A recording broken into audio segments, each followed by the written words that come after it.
La saison s'achève et avant le temps des fêtes, c'est l'heure des bilans. On a entendu le premier ministre Legault faire le tour des médias, accorder des entrevues pour faire son propre bilan.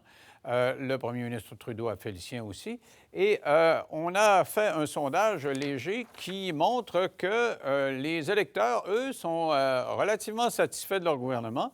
On a vu M. Trudeau qui, lui, a eu un bulletin. Tous les hommes politiques ont eu des bulletins. M. Trudeau a récolté une moins bonne note, cependant, que M. Legault. M. Legault a 6,9 et Justin Trudeau a 5,8. Ce pas des grosses moyennes sur 10, mais au moins, ça passe. Mais surtout, dans le cas de M. Legault, les nouvelles sont bonnes parce que la CAQ obtient la faveur populaire. 49 des gens voteraient encore pour la CAQ et le taux de satisfaction du gouvernement est énorme. On parle de 67 Alors, on va parler de ce bilan-là avec Gilles Proulx et Frédéric Bérard. Bonsoir, vous deux. Salut. Allô, bonsoir. Alors, Gilles, est-ce que ces gens-là méritent ces notes-là? Est-ce que Legault a été meilleur que Trudeau? Bien, Trudeau, c'est-à-dire qu'il faut dire que Justin a ouvert la poche du Père Noël, a mis beaucoup d'argent, a offert énormément de cadeaux, mais c'est Legault qui récolte les cadeaux pour les redistribuer avec explication, affection quotidienne à tous les jours en ayant le mot santé, santé, santé. Il démontre sa proximité. C'est un peu ce qui joue en sa faveur, je pense, là. C'est pour ça, d'après toi, Frédéric, est-ce que c'est pas plus qu'il a comme incarné le bon père de famille, comme on dit dans le Code civil, là, avec le ton, sa communication, non? Dans le Code civil du Bas-Canada, Denis, là, c'est vieux, ça, c'est avant 94. On disait ça quand j'étais jeune dans le Code civil. Il y a une réforme depuis que tu es allé à l'école. Mais moi, quand j'allais à l'école, c'est encore en vigueur. J'arrête là. Non, bien, je pense que tu as raison. Il y a une question de proximité aussi. Hein? Le fait que Legault, par définition, du fait qu'il soit à la tête du Québec, de la province, gère justement des infrastructures, des institutions, des services qui sont beaucoup plus à proximité avec la population, contrairement à Trudeau, qui, Gilles le dit, avec la PCU et tout ça, a sorti le chéquier de manière assez magistrale avec un déficit stratosphérique. Reste que probablement que l'économie canadienne aurait planté très solidement en UTT de cette intervention-là. Alors, c'est sûr que ça doit être un peu décevant pour Trudeau, quoique 5,8 sur 10, c'est quand même pas la fin du monde non plus. Et quant à Legault, ben franchement, je pense qu'il a incarné, comme tu dis, cette espèce de confiance-là, cette espèce de... Il y a ce ton rassurant aussi, très près des gens. Et malgré le fait qu'il y ait quand même plusieurs complotistes au Québec, là, on ne se le cachera pas, qui crient au meurtre depuis maintenant plusieurs mois, clairement, c'est la preuve que les réseaux sociaux sont des chambres d'écho et amplifient de manière assez magistrale la gronde d'une infime minorité au final.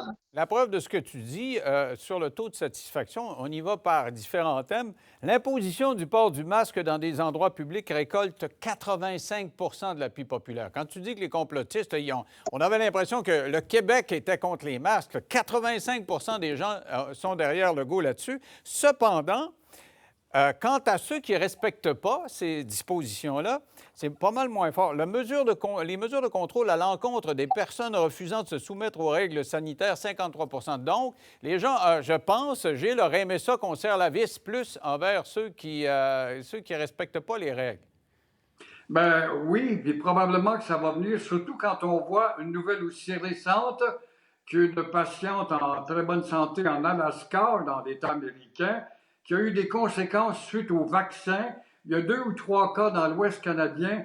Voilà qui va alimenter tous les complotistes pour dire, ben là, il va se créer un mouvement. Ah ben moi, je suis pas prêt à avoir le vaccin. Puis finalement, la discipline proposée par Legault ou par Trudeau va passer un peu dans le beurre. C'est ce que je crains un peu. Il y a toujours des malades qui se trouvent une salade pour alimenter et allumer le cierge, si on veut, et faire du bruit avec ça et du chemin, en quelque sorte. Alors, les scores. Tantôt, je le disais, celui qui a la meilleure note, c'est François Legault, 6,9. Toi, Frédéric, tu es habitué de donner des notes à l'université. Il est sur un pied d'égalité avec le docteur Horacio Arruda. Pourtant, du point de vue de la critique, là, dans les médias, en tout cas chez les commentateurs, il y a plus de critiques envers M. Arruda qu'envers M. Legault. T'es surpris, toi, Frédéric, qu'il soit nez à nez? Oui, ça, franchement, je suis surpris, je dois dire, mais ça témoigne aussi, peut-être, ceci explique cela. Je pense que les gens sont beaucoup plus indulgents envers les dirigeants, et ça inclut Arruda, là, même s'il n'est pas élu, Les gens se disent probablement, ben, c'est une pandémie, il n'y a pas de solution miracle.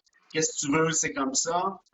Parce que franchement, quand l'histoire jugera le bilan du docteur Arruda après coup, je pense que celle-ci va être très, très sévère. Il a pris des décisions où il n'a pas pris certaines décisions qui ont été prises ailleurs, par exemple sur le port du masque. Au début, vous vous rappelez, il dit ah non, non, c'est pas important, mettez pas de masque parce qu'après ça, vous allez vous toucher la face, puis là, vous allez en tout cas, n'importe quoi. Sur l'approvisionnement côté masque, il parlait d'immunité collective, c'était n'importe quoi. Bref, je pense qu'il a manqué le wagon à peu près, il a manqué le train à peu près, je sais pas, le 5, 6, 7 fois sur 10. Tout ça pour dire les gens lui pardonnent, tant mieux pour lui. Clairement que son côté sympathique lui vient en aide à ce niveau-là, mais reste que scientifiquement parlant, je pense que le bilan d'Arruda est une catastrophe, comme le nombre de morts en témoigne. On peut dire, ah oui, mais c'est des gens des CHSLD. Ben oui, mais ils font partie du Québec, ce sont des humains comme nous, la dernière fois que j'ai regardé. Puis comment se fait-il qu'on n'a toujours pas de politique sérieuse en matière de CHSLD? Ça, c'est le ressort d'Arruda notamment. Mais il aime beaucoup plus aller faire des vidéos et danser le pogo que faire une job scientifique, à mon sens. Gilles, êtes-vous aussi sévère que Frédéric? Rapidement, c'est son bulletin de scientifique qui le maintient, malgré les nombreuses contradictions auxquelles il nous a soumis, nous, la population. Mais le post-mortem, comme il le dit très bien, mon confrère, va être beaucoup plus sévère quand la poussière va tomber. Plus froidement, on va juger, oui, mais par rapport à d'autres scientifiques et conseillers dans d'autres pays ou d'autres provinces, ben là, votre bulletin de notes va baisser, je pense.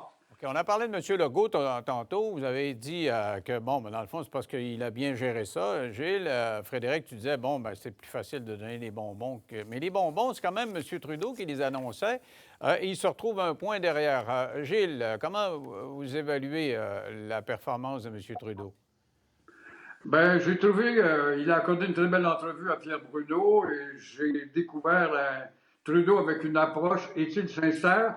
Surtout parce qu'il est peut-être menacé autant par le Bloc québécois que le Parti conservateur qui surprend, développe une thèse sur la redéfinition de la loi du bilinguisme. Ça me plaît, moi en tout cas, parce que le Canada a du travail à faire, surtout en matière de politique extérieure puis dans les ambassades, et en même temps le renforcement de la loi du bilinguisme et de voir que ce gars-là, qui paraît comme acculturé, anglifié, américanisé, prend conscience de son essence québécoise, que la loi 101 doit être renforcée. Il a hâte à la déposition du rapport costaud, ça j'ai bien hâte de voir ça, le rapport costaud de Jolin Barrette.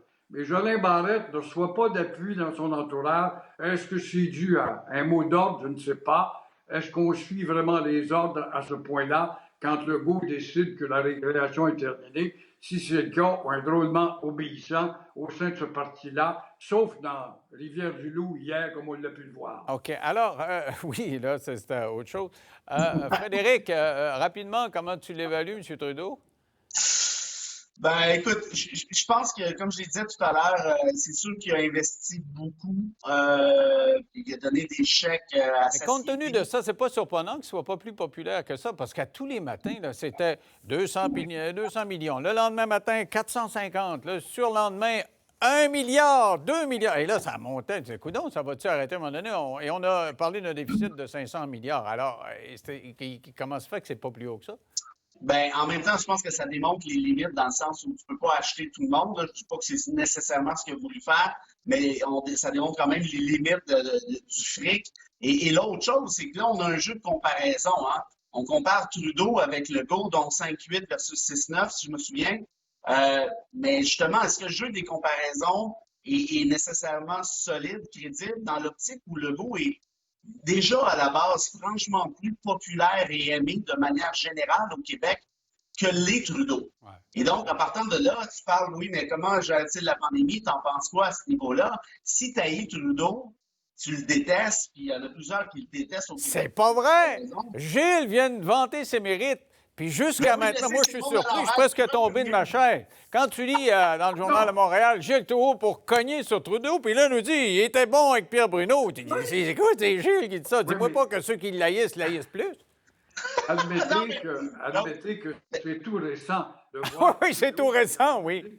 Non, non, mais c'est tout récent. Son approche et sa conscience ou son acceptation du problème identitaire qui était tellement vomi par mon propre confrère et combien d'autres, où on ne pouvait pas parler de ça sans passer pour des nazis ou des fascistes. Quand un premier Bon, ministre du Canada, qui est à la tête d'un pays qui est membre de la francophonie, il s'aperçoit qu'il y a un affaiblissement d'une culture importante, culture fondatrice, ça a beau le faire rire, mais c'est pas si drôle que ça. OK. Il prend conscience qu'il doit se distinguer des Américains. Alors, tout ce bouillon-là faisait qu'on condamnait Trudeau, on ne le croyait pas. Et là, tout d'un coup, avec le dernier rapport et l'enquête du service OK. d'enquête Alors, du journal qui on a n'a plus aidé. le temps, Gilles. Ce que je retiens, vous dites, Oui. sa position sur la langue a un peu adouci la mienne quant à lui.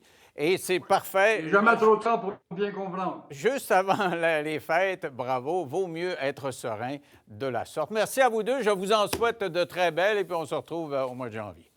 Joyeux Noël, Cathalie. Au revoir. Restez là au retour. Quand on parle de COVID, on se concentre sur cette maladie-là, mais ailleurs, à l'hôpital, il y a encore des malades. Et c'est très difficile. On a une femme qui est atteinte du cancer et elle dit, je rencontre mon médecin, puis je suis toujours tout seul. C'est angoissant d'être tout seul, surtout. Et quand on est malade, là, puis on parle à un médecin, on ne se rappelle plus ce qu'il nous a dit quand on est rendu chez nous. Là. Alors, si tu n'as pas quelqu'un à côté pour dire « Ah non, c'est pas ça qu'il t'a dit, tu es toujours en état de panique », elle nous raconte ce qu'elle vit dans 3 minutes après la pause.